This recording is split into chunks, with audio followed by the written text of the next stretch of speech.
Welcome to our podcast. Today we are diving into a pressing issue that affects millions around the globe: climate injustice, particularly as it pertains to children. As the world faces unprecedented change in the climate, it's the youngest and the most vulnerable who bear the brunt of these challenges. From extreme weather events like hurricanes and droughts, to the gradual erosion of resources like clean water and nutritious food. Children are often powerless to protect themselves from the consequences of the climate change. This episode will explore how these changes threaten their health, education, and safety, as well as the social and economical disparities that amplify their vulnerability. Importantly, we will discuss how children are not just victims, but also powerful advocates for change, demanding a more just and equitable future. Now, I'm passing my friend to Maria. The effects of climate change present numerous threats to children's health and future. As temperatures rise, kids are more vulnerable to heat-related illnesses like dehydration and heat stroke. Natural disasters like floods, wildfires, and hurricanes are becoming more frequent, destroying homes and schools. These events not only put children's safety at risk, but also disrupt their education, forcing many to leave school, which impacts their future opportunities.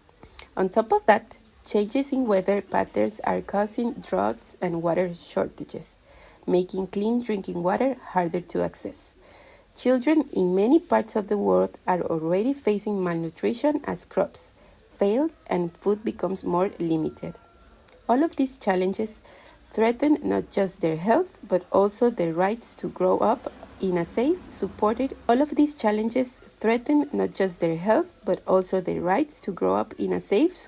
environment where they can learn, thrive, and have hope for the future. Okay, Leila, what do you think about this? I think that injustice and discrimination of children in developing countries experience the effects of the climate crisis more intensity. Children in developing countries face several impacts from climate change, making them the most vulnerable. Many live in the weak infrastructures and limited resources, which make it hard to cope with disasters like floods or droughts. Climate change worsens poverty, leading to food and water shortages, and forcing families to choose survival over education. Girls are often hit the hardest as they take on more household duties and miss school. Additionally, children have little to say in decisions about climate policies. Okay, now we are going to listen to Sarah. So, time to amplify children's voices despite the challenges. Children are emerging as powerful advocates for climate action. Movements like Fridays for Future, inspired by activists like Greta Thunberg, showcase how youth can mobilize communities and demand accountability from leaders. Children are not just passive victims, they are active participants in the fight for their rights and futures.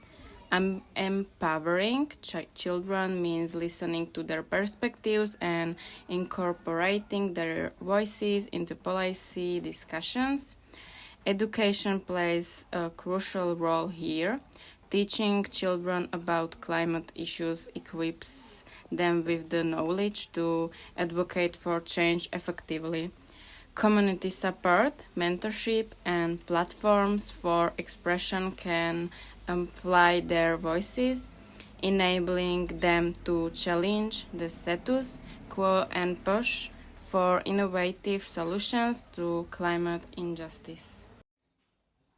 Thanks to all of my friends to share their opinions. And as we conclude this episode, it's clear that climate injustice is not just an environmental issue. It's a fundamental human rights crisis. The future of our planet rests on the shoulders of today's children, and it is our responsibility to advocate for their rights and well-being. By empowering their voices and addressing the inequalities they face, we can work towards a more sustainable and equitable world. The time for an action is now. We must support initiatives that prioritize children's health, education, and safety in the face of the climate change. Let's commit to making meaningful change today, ensuring that the next generation inherits a planet where they can thrive. Thank you for listening, and let's keep the conservation going, because together we can create a brighter future for our children. And I would like to say to my friends, Sara, Leire, and Maria, to joining us today. This is Enes. See you next time. Goodbye.